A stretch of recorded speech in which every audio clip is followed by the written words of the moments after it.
Welcome to the Monday Morning Brief for May 15th, 2017.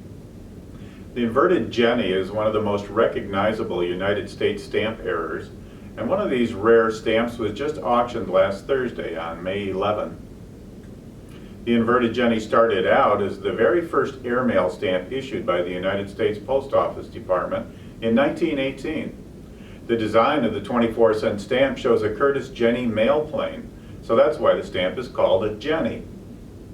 The inverted part of the name comes from the fact that the error variety has its central design inverted. On the day these stamps first went on sale in Washington, D.C., a lucky stamp collector was sold one sheet of 100 stamps that was printed with the design upside down. It's the only sheet of inverted Jenny errors ever found.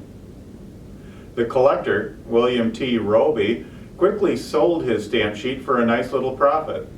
And over the years, the stamps were mostly separated and sold to various collectors. A collector named Ethel McCoy bought a block of 4 inverted Jenny stamps in 1936 and still had it nearly 20 years later when she displayed the block at a stamp show in Norfolk, Virginia. But one night, the McCoy block was stolen right out of the exhibit frame without anyone seeing how it happened. That crime from more than 60 years ago was never solved, and Ethel McCoy's 4 stamps seemed to be gone for good. Mrs. McCoy eventually donated her ownership of the missing stamps to the American Philatelic Research Library. And when 2 of the stamps turned up in the 1980s, the library took possession of them, selling one and keeping the other. The stamp that was sold last week was the 3rd one to be found, and it turned up in Northern Ireland just last year. It was returned to the library by the young man who found it, and he was handed a $50,000 reward check made possible through the generosity of Donald Sunman, the president of Mystic Stamp Company. Since the library still owns one stamp from the McCoy block, its trustees decided to sell the new find at auction, and that's the sale that just took place on May 11.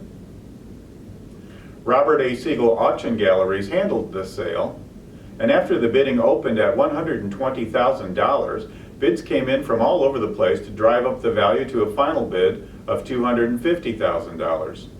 A buyer's premium of 18% raised the total to $295,000. This inverted Jenny stamp from the stolen McCoy block now has a new home, and collectors are still on the lookout for the 4th stolen stamp, which has never been recovered. The Siegel Auction Catalog tells the full inverted Jenny error story, and you can read the catalog as a PDF on the Siegel Auction Galleries website, or you can order a copy of your very own for your philatelic library. For Lynn Stamp News and Scott Catalogs, I'm Michael Baadke.